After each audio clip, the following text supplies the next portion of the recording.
our mental health and our emotional health is a intimate part of the rest of our health, that they're not separate and they're really important. Also, thank you to everybody that is attending the webinar today or watching on a replay, because you really are investing in your well-being, which influences all of the aspects of your life. I definitely encourage you to ask questions. We might answer a bunch of them at the end, but there are times when we might answer the questions as we go throughout. I encourage you to be brave enough to ask questions, no matter what they are, especially because your question probably represents your colleagues' questions as well. So be the brave person and ask the questions that really come to mind, because you'll be helping your colleagues out too. A little bit about me. Christina had mentioned a little bit of some of my background. I'm the owner of Positive Energy Holistic Counseling and Institute. She mentioned that we're a group practice in Bayport, New York. We do also do telehealth. I have been a psychotherapist for 25 years. I'm a clinical social worker. And something that's important is that in the beginning of my career, I worked exclusively in trauma for about the first 10 years of my career. So I was working with very severe trauma, people that have been severely traumatized by life circumstances. And I was very grateful for all of the tools that psychotherapy provided to me in order to help them. But I also was always looking for, like, what else is there that I can use on top of the psychotherapeutic tools, because it felt like those weren't always enough. And so as a result, I was looking under every rock, everywhere, learning kind of voraciously, what else can I use to help people in conjunction with psychotherapy? As a result, I got a certification in life coaching, became a meditation and mindfulness teacher, learned a lot about the science of reprogramming the brain and the body, became a spiritual counselor, and learned a lot about energy healing as well. And as a result, I created a new model of psychotherapy that is a trademark model. It's called Advanced Holistic Counseling. It combines the best of that traditional psychotherapy with all of those other holistic modalities, so that people are really sort of getting the best in one in every session with myself or with our clients, with my team. All of the therapists in my team are trained in this modern type of therapy, and we also train other therapists and coaches in it through our institute. There are two things that are really important to us, part of our value system at Positive Energy. One is that therapy is not just for solving problems, that it's really about achieving next level success in any area of your life. That we think that this is the place where people can be able to figure out and clarify next level goals, and then have the support to be able to achieve them. And then the other thing that's really important is that we believe our role is not just to listen compassionately. It really is to teach clients the skills and tools that we already know, or that we've been able to expose ourselves to or experiment on, and then share them with you so that you can have a lifetime of success and happiness without us at some point. So let's talk a little bit about what our intention is for today of this workshop, Depression and Anxiety Depression Anxiety Hacks. Do this to be positive, powerful, and energized every day. So the goal is for you to be able to walk away with very practical tools and skills that can greatly improve your life right now. And it's also for you to feel that you can be empowered to take even small action steps, and that cumulatively these tools will make a significant difference in your life. From my huge bag of tools and tricks, I have chosen for today the highest ROI interventions, meaning you guys work in corporate, so you understand metrics better than anyone, that you want the most bang for your buck. So I've chosen the tools that are going to give you the biggest return on investment if you choose to use them or add them into your life. Let's also talk a little bit about who this workshop is for. So the tools that we're going to go over today are for the following groups. So one is for people with a very average level, the normal range of stress, anxiety, overwhelm, negativity, self-doubt, that the majority of us experience in a demanding world. So, when the people that get stressed when you start arranging your children's summer schedule, when you get overwhelmed trying to meet a work deadline, when you feel really annoyed with your partner or your kids, that these tools are for you. These tools are also for people who have much more significant issues with anxiety and depression, or stress and negativity. And that's at possibly more clinical levels, and maybe you're struggling a lot right now, or you've been struggling in the past. And then the third group of people that this is for those who are on medications for depression and anxiety, or for those who are not. And here's why I say that. Even if you're on meds, you still need to use these tools. Meds rarely do the entire job on their own. They really are a little bit more of a life raft to enable you to use these skills and tools. So there are times when meds are needed for people, the short or long term, but either way, it's the behavioral choices and changes that we need to make in order to help the meds work best, or to help you get off meds eventually, if that's a goal of yours, or to help you not need meds at all to feel better. So essentially, these tools are for every single one of you. They're for your children. They can be taught to your children. They're for your parents, your friends, your coworkers. So please feel free to share any of them. Now, sort of oddly, our approach to discussing anxiety and depression hacks today is that we're actually going to make a huge focus on happiness and how to increase it. And here's why. We're going to start with some major myths or non-truths about, and then also the empowering truths about happiness itself. So the first thing, myth number one, is that positive people are just born that way, and then there's the rest of us. The rest of us are just sort of are moody or negative or anxious, and that's just how we are. But there's positive people, and we're just not them. The empowering truth is that each person has what we call a happiness set point. Now, if you want to learn more about this, you can read the book Happy for No Reason by Marcy Shimoff. And the happiness set point is kind of like your weight set point, if you've ever heard of that before. It's your genetic and your learned tendency to hover around a certain amount of happiness, no matter what's happening in life. And the research actually shows that about 50% of your happiness set point comes from your genetics, believe it or not. So it does come from, you're kind of born that way. You have born with a temperament.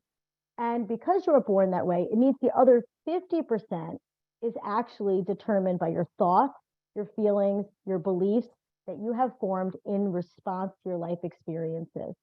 Now, I don't want you to be bummed that 50% came from your genetics if you have sort of a lot of depression or anxiety in your family, because as we all know, just because we have been exposed to or received genetics from our family does not mean that we're identical to them. It means that we have a lot of influence and control over our epigenetics, or the choices that we make in order to influence how our genes are activated or not. But the most important thing for you here is that 50% of your happiness set point is really just determined by your thoughts, your feelings, your beliefs, and your actions. So the truth is that if you want to feel more positive and energized, it's really going to be a result of the choices that you make and the things that you do to add those into your life. The second myth is if life were easier, I would feel better. So the really exciting part of the studies that I was just mentioning is that they determined that only 10% of your happiness is actually determined by the circumstances in your life, like your wealth, your marital status, your job, your social life. So that means that the under 40% is determined by all of your habitual thoughts, your feelings, your words, and your actions. So again, we're coming back to the place of saying, wait, only 10% of my happiness is because of what's going on. Only 10% of what's happening is 10% of my happiness set point is about what's going on. It's about my wealth, my marital status, my job, my social life, my career. And that other 40% is basically just based on my thoughts, my feelings, my words, and my actions. The discovery of a happiness set point in general and our ability to change it has really turned everything that we've all believed about happiness upside down. We've spent our entire lives, most of us, searching for happiness, trying to get or accomplish the things that we believe will make us happy, whether that's beauty, relationships, career, money. But we're realizing now that all we really have to do is raise our happiness set point, basically learning how to become happier for no reason, not because of a reason. So that's a real game changer. Myth number three is that you cannot feel happier, content, or at ease when things are going wrong in life. So here's the empowering truth about that one. We don't want to wait for external circumstances to become easier or less stressful or more perfect so we can feel better. This is called delaying happiness. And if you sort of play it out, if you continually delay happiness, you're never going to arrive at happiness. And you're going to continue to feel anxious or depressed or negative or stressed, waiting for the time when you can finally feel better. So if you find yourself thinking things like, once I get through this work assignment, then I will finally feel less stressed and feel better. Or once I get my lab results back from the doctor, I could take a breath. Or once I go on vacation, then I can relax. If you're somebody that you find you're delaying your happiness, once X, Y, and Z happens, then I will finally feel better, then you're using a conditional formula for feeling better. And that means that you're constantly delaying feeling good. And you're waiting for something outside of you to make life better or make you feel better on the inside. So instead, ultimately, we would like to get to a place where we can be calm and centered, or still and clear, like the bottom of the ocean floor, even when there are waves and winds and storms on the surface of our lives. We don't want to only be able to feel good on a really sunny, beautiful day. We need to be able to feel good on a day that has a variety of things that are happening to the surface of our ocean. Now, it's important for you guys to hear that, of course, let me validate that if you're going through a really significant change in your life, a really difficult challenge, of course you feel more sad, more frustrated, more worried, more stressed right now. And even in those circumstances, there are ways and opportunities for us to feel more positive or more energized, even in the middle of those big challenges. Okay, here's myth number 4. When you are depressed or anxious, there's nothing much you can do about it, but wait for things to improve. The empowering truth is that you have to take action if you want depression and anxiety or stress and negativity to improve. So here's a couple of the sort of the hard facts about that. Depression is by nature opportunistic, and it will get worse if we don't intervene with it.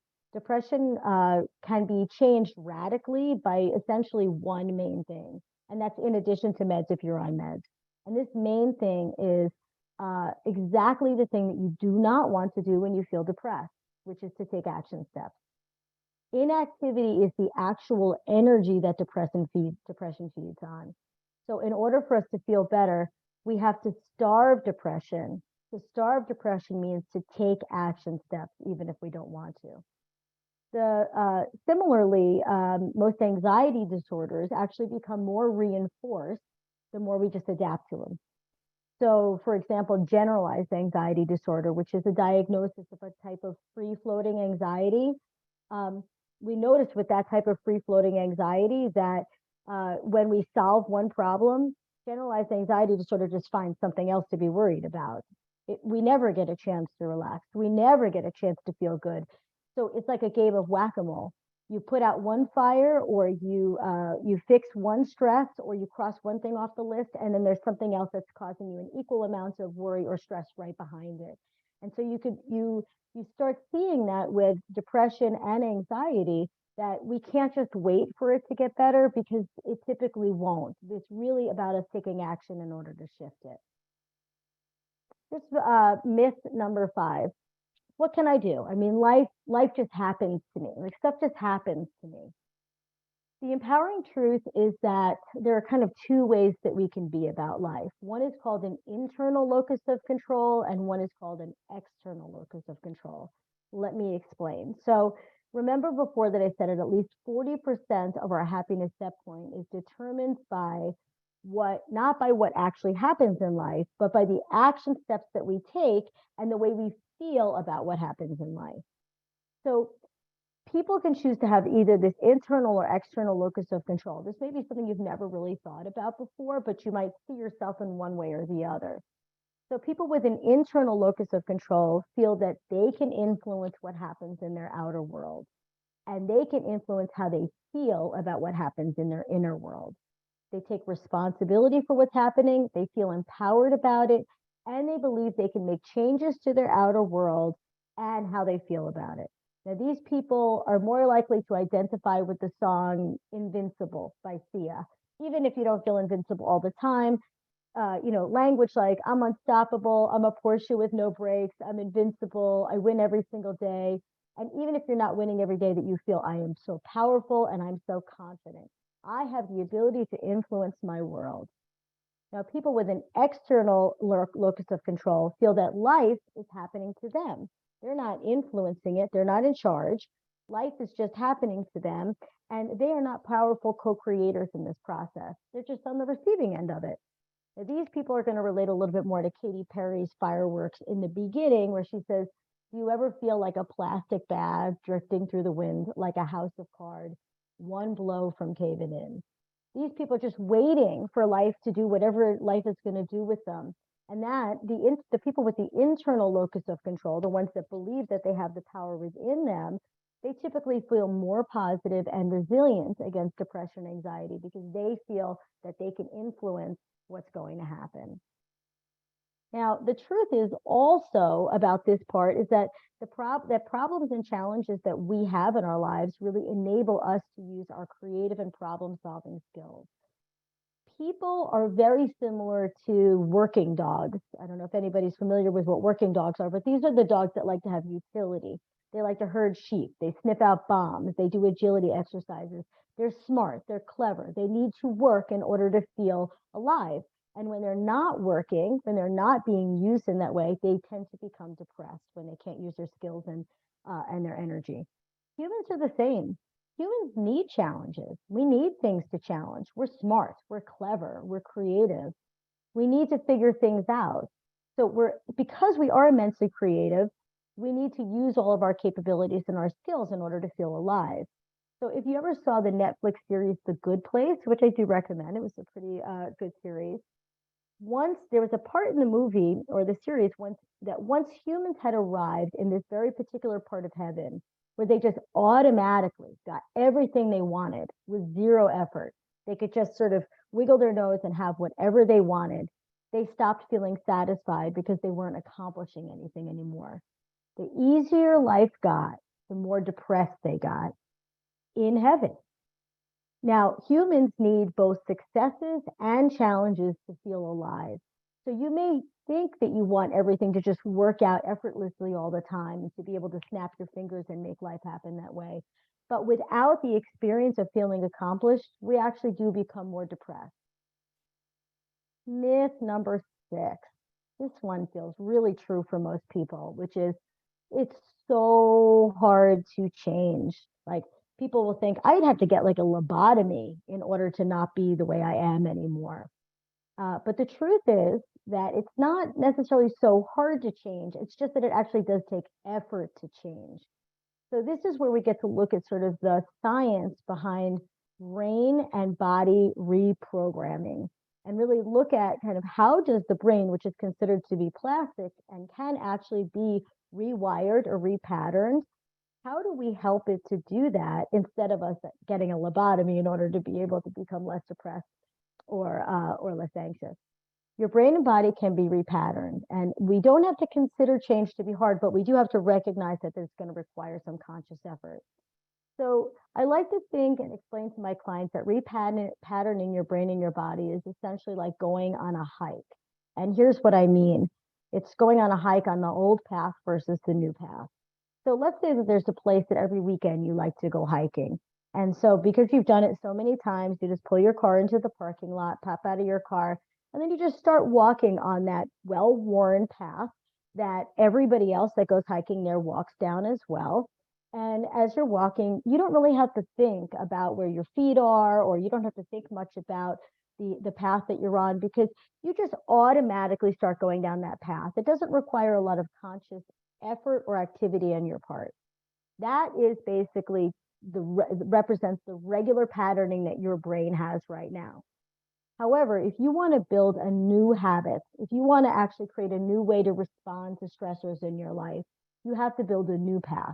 And this new path would be like going hiking, popping out of your car, and starting to walk down that path that's been well worn by everybody. And instead saying, wait, I'm going to take a new path today.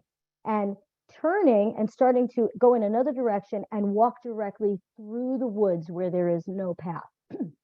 Now, this is going to require a lot of conscious effort. You're going to have to be very present because there's going to be lots of trees and bushes and grass and branches in your way. So you're going to have to be very conscious about doing it.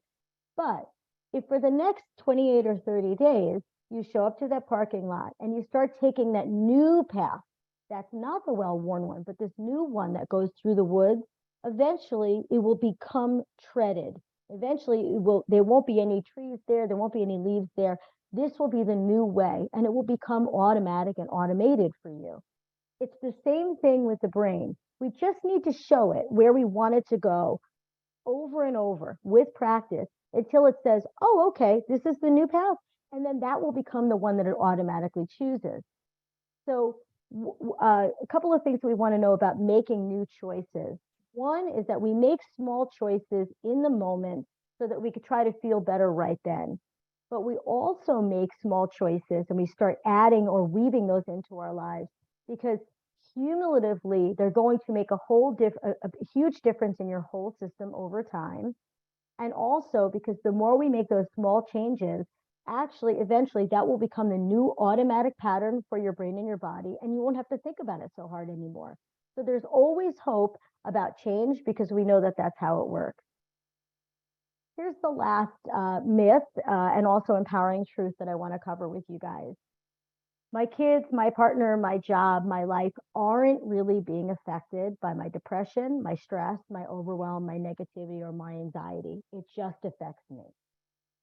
So the empowering truth is, and this is not to make any of us feel guilty or bad about how we're managing life, because we all are imperfect and we all need to grow and learn, is that your kids are in fact learning your habits. They're also learning what happiness looks like. And they're also learning what are the steps that you do in order to make your mind and your body and your well-being as positive as possible. Also, negativity, anxiety, depression, this robs joy from our daily life. It influences our partners and sort of erodes relationships. It makes them more mechanical. It makes them less enjoyable. And also, it robs creativity and a lot of positivity and even wealth from our career frontiers. So I want to suggest to you that instead of us feeling sort of badly about ourselves, that we struggle with some of these things, or that we're not as positive and as energized as we'd like to be, that what we could do instead is say, you know what, there are actual just habits, these tiny choices, these things that I can do that can make a world of difference, and I can invest in those. I can invest in those just because I could do hard things, and I can do this too. So let's take a look at actually what are the habits of happy people, because we are choosing to look at this hacking depression and anxiety by looking at what are the habits that people that are happier or have a higher happiness set point do. If we really want to feel more positive and powerful and energized, we need to add in some of these habits. And I could literally talk for the next 10 hours straight about hundreds of skills and tools that we can use in order to radically transform our level of happiness. But like I said, for today, we're going to just focus on the ones that have the most immediate ROI that you can put into your life right now. The first one that we're going to focus on is a physical habit that can make us happier. Now, I don't want to bore you with how your physical habits can make a huge difference when it comes to your happiness. I think you probably all know that. I am prepared today. I could talk about water, nutrition, neurotransmitters, exercise, and talk about some of the research behind those. But our goal actually for today is for us to make this one choice, which is to add in a 10-minute walk. Okay, so this 10-minute walk that I'm going to suggest has some real significant research behind it. And I'd like you to have the why behind this might make such a big difference in your life. Now, I know you guys took a 15-minute walk with it yesterday, and so that was like a wonderful actual launch for this idea. When you take a 10-minute walk, it actually improves your brain function. So it doesn't just refresh your mind, it actually helps your brain to have bilateral stimulation so that both sides of your brain are really communicating well. That means that it's not just moving the energy and firing more, you're more likely to come up with more creative ideas and have a lot more problem-solving capabilities. Taking a 10-minute walk every day also has been shown to create better sleep, a better quality sleep, and to help you to fall asleep more quickly. As a matter of fact, those who did vigorous exercise or lifted weights, people that took a 10-minute walk versus those who did vigorous exercise or lifted weights, got the same benefits when it came to getting better sleep and also being less stressed. That's pretty amazing. There's a huge lifting weights and getting vigorous exercise also has a lot of benefits, but if we're talking about adding in something really small and getting a big return, that taking that 10-minute walk is improving your sleep, which then if you have better sleep, it actually improves your stress levels, because when you have enough time to sleep properly at night, your brain actually refurbishes itself. It actually it sort of repairs itself overnight, and also it re-ups its neurotransmitters, which enables you to be actually much happier the next day. You guys know that anecdotally, but they were saying, wow, we could just add in this 10-minute walk in order to create this better sleep. 10-minute walk also reduces anxiety and depression. So one of the studies said that a simple 10-minute walk can be as effective as a 45-minute workout in terms of the way that it reduces your anxiety and depression, which is pretty significant. And then if you take your walk outside, it says that you actually only need 5 minutes outdoors in order to be able to boost your mood and your self-esteem. 5 minutes of what's called green exercise or being outdoors. So there's a lot of research that says this is sort of one of these tiny choices that could create a big change in your life. And we're talking about setting your body up in order to be happier every day. These are the habits of happier people. So if we were to add in a 10-minute walk into your life every day, here's a couple of quick suggestions that I have. Do it with your partner or with a friend. Make it a way to connect. Make it a way to have conversation that maybe you're not having, or make it a way to just have a couple of laughs and some social time. Do it with your family. Make it a family ritual at night after dinner or on the weekend, so that you're giving your children the opportunity to also learn how to raise their happiness set point. Do it with a team of coworkers at lunch, which I know you guys were doing yesterday. I've had several clients choose to actually start having to every day at lunch go out with their coworkers, or to walk around the inside of the building if it happens to be raining. And this is making a huge difference in many aspects of their work life, but also in their productivity and also in their feelings of happiness at work. And then there's one other suggestion that I don't know if Zebra would like, which is that some people have chosen to attend meetings this way. So if you're just a participant and you're not presenting, that you could be listening to the meeting while going outside and taking a walk. So our goal here is to try to shift from seeing nutrition and exercise and hydration. I know that we're not talking about those other parts today, but just as ideas, as not optional, and also not as just a way to make our bodies look better, but they're non-negotiables that don't just affect our physical health, but are also really shifting our mental and our emotional health as well. And that those ideas can be simple. These interventions can be 10 minutes long, but could make a huge difference. So let's talk about some mental and emotional habits that can make us a lot happier. It is estimated that we have about 40 to 70,000 thoughts per day. Some studies show that about 80% of those thoughts have a negative content, which is horrible. One quote that I have here is, "My life has been full of terrible misfortunes, most of which have never happened." I'm sure a lot of you can relate to that. And also that about 95% of our thoughts are repetitive. The brain is somewhat lazy. It prefers an effortless way to go about life because it's trying to conserve energy.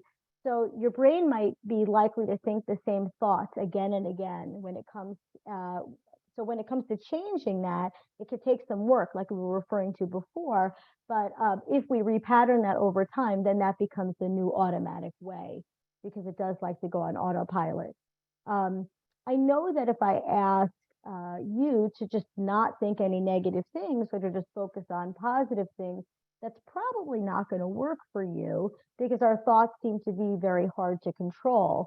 And every day we're not having an actual reaction to life. We're having a reaction to our thoughts about life. So this is why we all have a very different reality, because our perceptions are so different. So because our thoughts lead to our feelings, thoughts create feelings, and then that influences our energy and our behaviors, your entire existence, your whole reality is really dictated based on how you think about things. Your thoughts are affecting your emotions and your feelings, and then that creates your energy and your behaviors. So your thoughts are essentially responsible for painting the entire life experience that you have. So how to guide your thoughts if we can't just choose more positive thoughts or more positive ways of thinking about things? One way is actually a very hot practice that I'm sure you've heard of. I'm sure you've heard a ton about it, which is about developing a gratitude practice, meaning that you intentionally are putting concentrated focus on things or people that you're grateful for. Now, this intentional focusing of your thoughts on something positive ends up creating a positive emotional and physical reaction. Now, gratitude practices, just like taking a 10-minute walk, these probably don't sound like mind-blowing ideas. The thing is that they really benefit the people who do them. And for those who don't do them, they don't get the benefits. But the research says that for gratitude, that they get a tremendous amount of ROI on this, actually these really small choices. So let me try to sell you on it with one or two things. So they did one study where they had two groups, and they were each, one group was asked to write things that were grateful for and things that, positive things that had happened during the week. The other group had to write about their daily irritations or things that displeased them. At the end of 10 weeks, I think this is amazing. Those who wrote about gratitude were more optimistic and felt better about their lives. And surprisingly, they also exercised more, and they had fewer visits to physicians than the people that wrote about their irritations and their aggravations. I think that's amazing. That when you could see the spokes on the wheel and how that emotional and mental shift was actually changing their physical bodies as well. Another study that was super cool showed people, there was a scientist that wanted to research a lot of different positive psychology techniques. So he encouraged people to use a series of different ones in a control group. And then there was a week when people had to write, their practice was to write a thank you letter to somebody that they had not thanked in the past that they should thank or that they wanted to thank. And they just wrote them a letter whether they mailed it or not. And actually, this technique outpaced and outscored all of the other techniques that they tried, the positive psychology techniques that they tried with people, was writing a thank you letter to somebody else. And the benefits calibrated for an entire month. They had a difference for a month in their system. So one of the things that we know that the effects of gratitude actually mimics the same as taking medications, because it affects your dopamine and your serotonin levels. So when people are grateful, they actually increase their serotonin and dopamine levels, sometimes to the same degree that medications can do for them. So we're talking about an incredibly simple practice that has a huge physical intervention, but that it is non-toxic, doesn't impact us in any negative ways, has no downside effects, and is all positive. And that's what we're looking for here. So let me give you a couple of examples of how to practice gratitude. One of them is to have a daily practice, to think of 5 things that you feel grateful for and why you're grateful for them. Now, if you do this, my suggestion is that you try to ritualize this practice. I like to use driving time in the car that otherwise is kind of empty time, as spiritual practice time, as gratitude time. So when I'm in the car, I like to turn the radio off sometimes. And that's when I'm doing my list of things that I'm grateful for and why I'm grateful for them. And you could choose to do that on the way to work, on the way home from work, so that you're doing it 2 times a day. Similarly, you can build a gratitude list like that in writing, which is very powerful for people to keep a gratitude list every day. Another way is to write a letter to somebody once a week that you feel grateful for. It could be just a paragraph.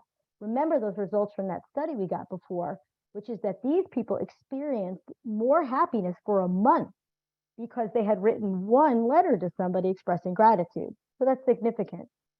You can also thank yourself every day for making some positive choices. You can say, thanks, Beth. Thanks for doing that. Thanks for stretching yourself. Thanks for making that positive choice. Why not thank yourself? You can also thank your challenges for enabling you to grow stronger, wiser, or deeper. You know, like, gosh, I really hated that, but thank you. I know I needed that. I needed that lesson that really helped me to grow recently. And lastly, you could just sort of wake up and thank your day. I think this is an incredibly powerful process to just wake up and say, thank you, thank you, thank you. Just be grateful for your day. Thank you. Now let's talk a little bit about what are some spiritual habits that we can use that can actually make us happier and can raise our happiness set point. A spiritual practice is really an on-purpose choice to practice being your best self. It's doing things that make you feel more aligned and connected to the larger whole. It's doing things that make you feel more calm, more centered, more positive, more loving, more expansive. It's seeing life as a reflection of your energy, that what you're putting out there is what you're getting back. And there's two ways that I want to talk to you about creating a little bit more of a spiritual practice. The first one is what I call using nature's Xanax. Okay, so everybody probably knows what Xanax is. I'm not opposed to it. It's not that, but there is a very natural version of Xanax that has been embedded into our bodies that we could really use on purpose. And nature's Xanax is the same as what I call belly breathing or diaphragmatic breath. And some of you guys have probably heard of belly breathing or diaphragmatic breath. Nature's Xanax is a free, non-toxic, no side effects, makes you feel expansive, opens your heart, reduces tension, always makes you feel better type of technique. So again, high ROI and low downside for learning how to really use belly breathing or diaphragmatic breath in your favor. So let me give you a quick sense of why you would need to do this. When we have stressful thoughts, we actually trigger a stress response in our physical body. That's normal. It's because we're animals and because we're primed to be able to fight or flight. So now when we have those negative thoughts, the way that our physical body responds is that it dumps adrenaline into our bloodstream. That is meant to help us to run or fight in order to be able to get away from danger. The problem is that you're having this adrenaline dumping into your bloodstream when you're driving a car or when you're in a meeting or when your child is taking 20 minutes to put their second shoe on. And so you are having a lot of adrenaline that's pooling in your bloodstream and you're not running and you're not fighting. So you're not getting rid of it. It's just sitting there. So this leads us to become more anxious, more depressed, more irritable, more fatigued because we have adrenaline in our bloodstream that we're not using. So you could get this adrenaline out in two ways. One is that you can actually go for a run. You can go do heavy exercise, and that will reduce your adrenaline. The other thing that you could do is to do belly breathing. And so belly breathing is because the diaphragm is such a big muscle that when you engage the diaphragm, it sucks the adrenaline out of your bloodstream. So this is why I always say to people, like, if you're having anxiety, if you're having stress, if you're having negativity, you have to start with breathing because you need to get rid of the adrenaline.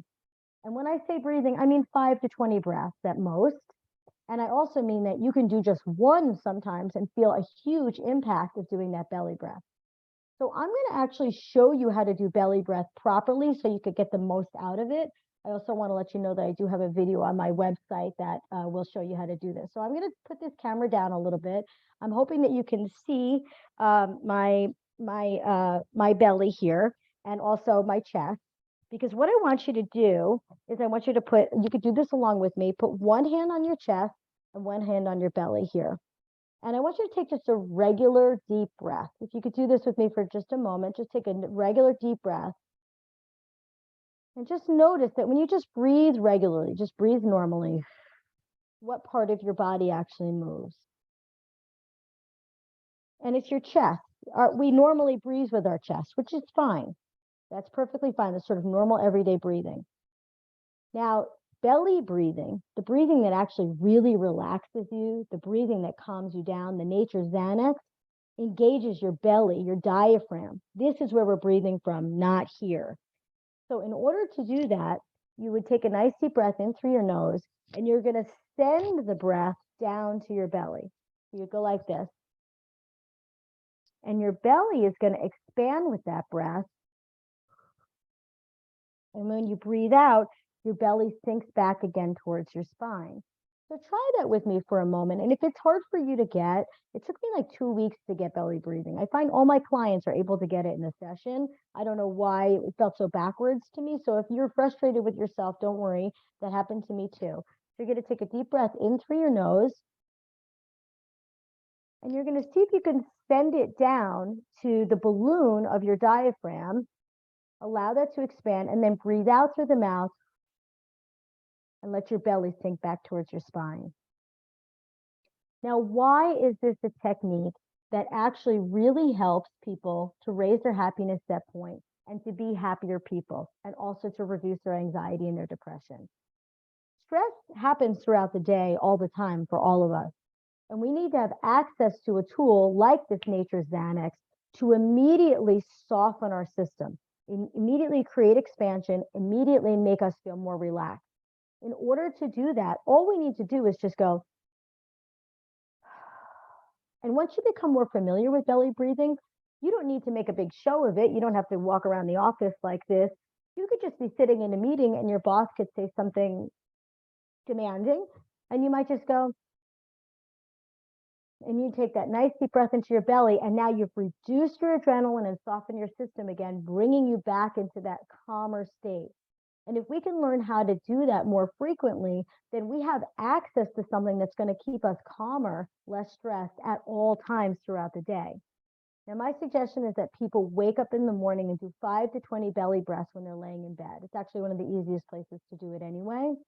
And then from there, what they're going to do is they're reducing their stress right away at the beginning of the day.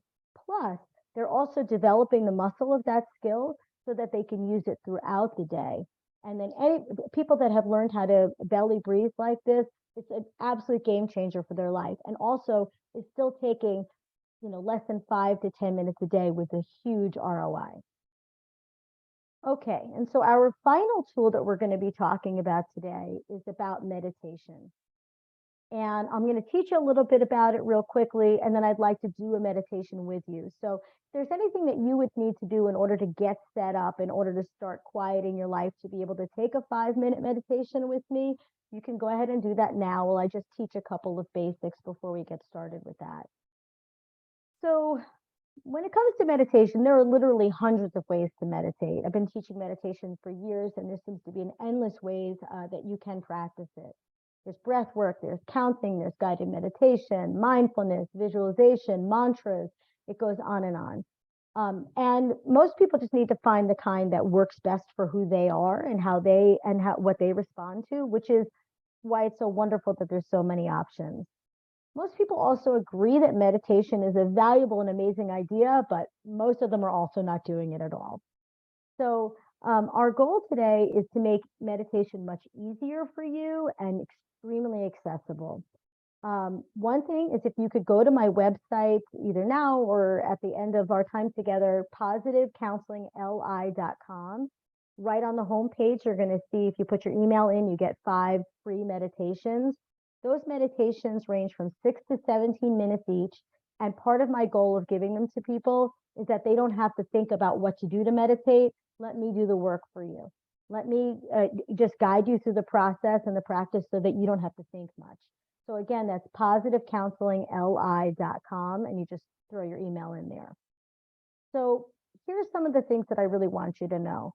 We need to make meditation much less esoteric. Meditation is no longer for yogis and ashrams. It's for busy moms, it's for stressed dads, it's for college students, it's for overwhelmed supervisors, it's for kids that don't want to go to school that day. It is literally for everyone.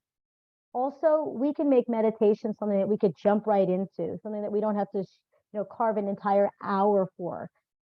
It's wonderful if you can give an hour to meditation, but if you can't, we would like you to be able to jump in and know that you could do 5 or 10 minutes, 20 minutes would be even better, but like a guided meditation like the ones I was just suggesting on my website, or just go sit outside for 5 minutes, close your eyes and take some breath, and that we'll choose to think of that as a really helpful way of beginning to start to meditate.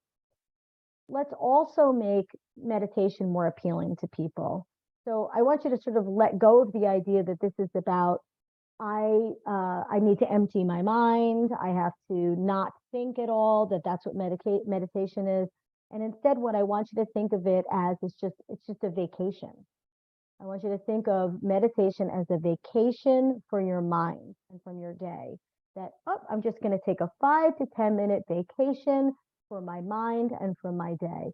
And if you could think of it that way, then you might be more likely to have different expectations of it, where just taking a break or a vacation could be something that's a little bit more appealing to you. So the one sort of last quick fun fact that I want to share with you about meditation is that your brain does not know the difference between you actually being at the beach and telling your brain that you're at the beach. That's a true thing. So you could go to the beach right now and take in all of the beauty and feel relaxed, or you could just tell your brain that you're at the beach and get the same type of relaxation. I know that sounds amazing, but this is one of the great aspects of meditation that is part of the reason that I can sell it to you, is saying, let's just sit quietly for 5 to 10 minutes and consider it a vacation. Consider it taking a break, because our brain doesn't know the difference anyway. And that's what we could be doing with this time, is we could be flooding it with things that feel good. Meditation can be about focus, that we're just choosing to focus on what feels good instead of what doesn't feel good. Okay, so we are going to begin this meditation now. Again, it'll be about 5 to 7 minutes. If you can find a quiet place, or just let yourself sit down for a moment, preferably having your feet on the floor, but if it's easier for you to be, sitting up on your bed or on a couch, that's perfectly fine as well.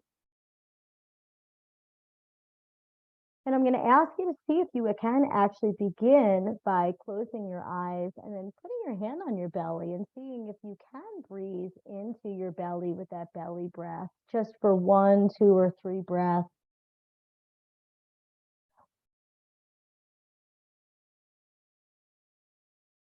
So as you're just settling in, imagine that you could take a nice deep breath in through your nose into your belly.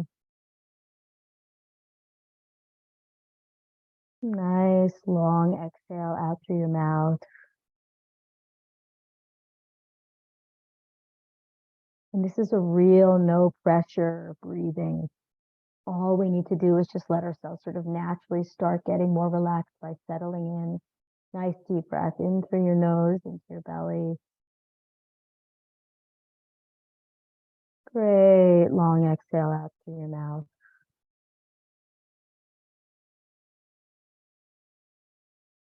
And let's go ahead and do that one more time. Nice deep breath in through your nose. And great long exhale out through your mouth.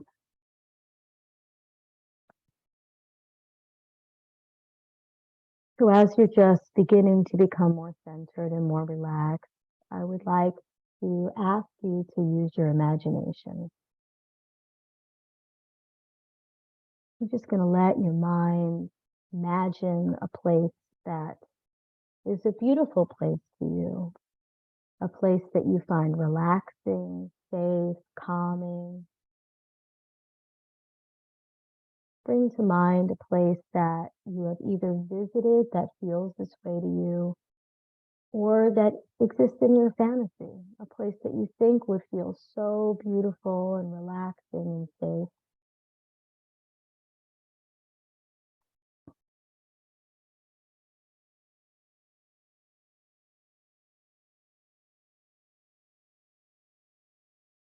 And as you're in this place now, you're imagining this place that's so calm and relaxing, I'd like you to take a look around and just notice what you see in this beautiful place.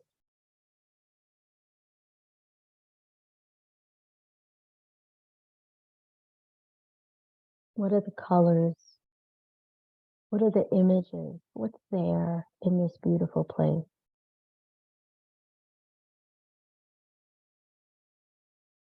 Take a look at the sky. Describe the color to yourself.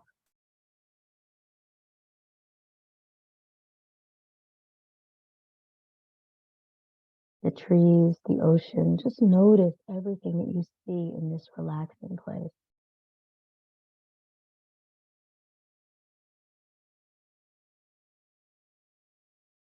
And now I'd like you to listen in, and notice, what are the sounds in this relaxing place? What do you hear?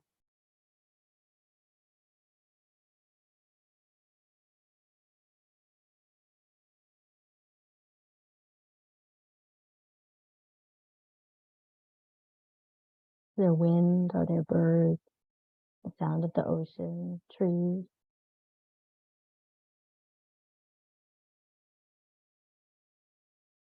And now I'd like you to take a nice deep inhale in through your nose. Try to notice, what is it that you smell? What does this relaxing place smell like?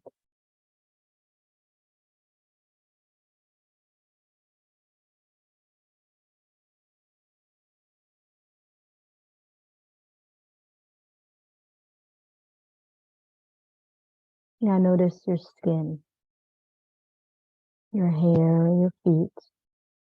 What are they feeling? Do they feel the warm sun on them? Is there sand or soil underneath your feet, your toes?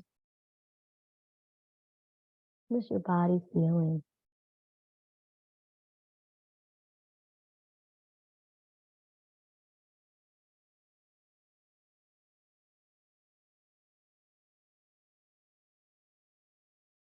Take a nice deep breath into this relaxing place, and just notice for a moment, what do you taste in your mouth?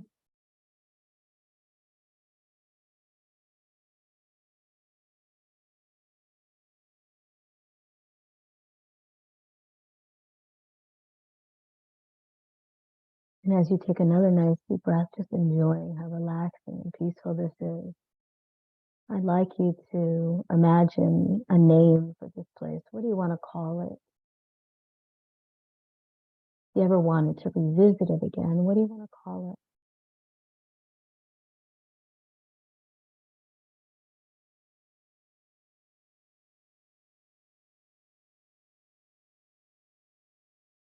Now take another nice deep breath, and I'd like you to realize as you inhale and you exhale that you can visit this place at any time.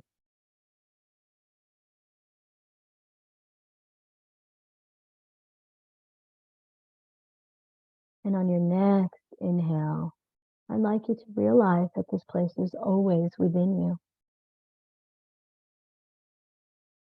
And exhale as well.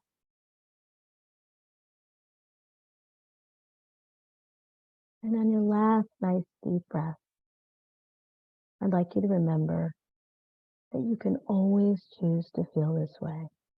It is always within you.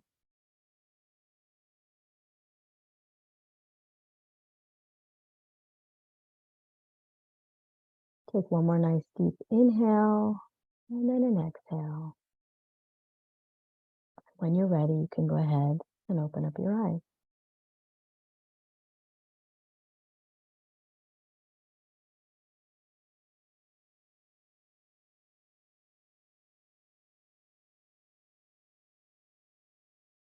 So that is just a quick spin through a meditation to reinforce to you that you don't need to be at the beach in order to feel as relaxed as you do on the beach. You can tell your brain by using your senses all of the what you can think, what you see, what you hear, what you taste, what you feel on your skin, what you smell. If you engage in your senses in that way, your brain will actually think you're in that relaxing place, and it will respond by helping you to feel more relaxed, which is a really incredible tool to be able to carry with you anywhere you go. In conclusion, we're just about at an hour here. Today we discussed 4 habits that can increase your happiness set point, which then as a result are also decreasing your anxiety and your depression. Because people that are happier are using habits that make them happier. They're not just born that way. They're doing things that actually make them happier. And if you'd like that to be you, you can increase your happiness as well. The 4 things that we discussed are that all have a very high ROI as well, is to take a 10-minute walk every day, to have a daily gratitude practice, of which we talked about a variety of different types, of calming your whole system down with daily belly breathing exercises, and practicing meditation by taking a 5 to 10 minute vacation or a break by visiting this safe and peaceful place.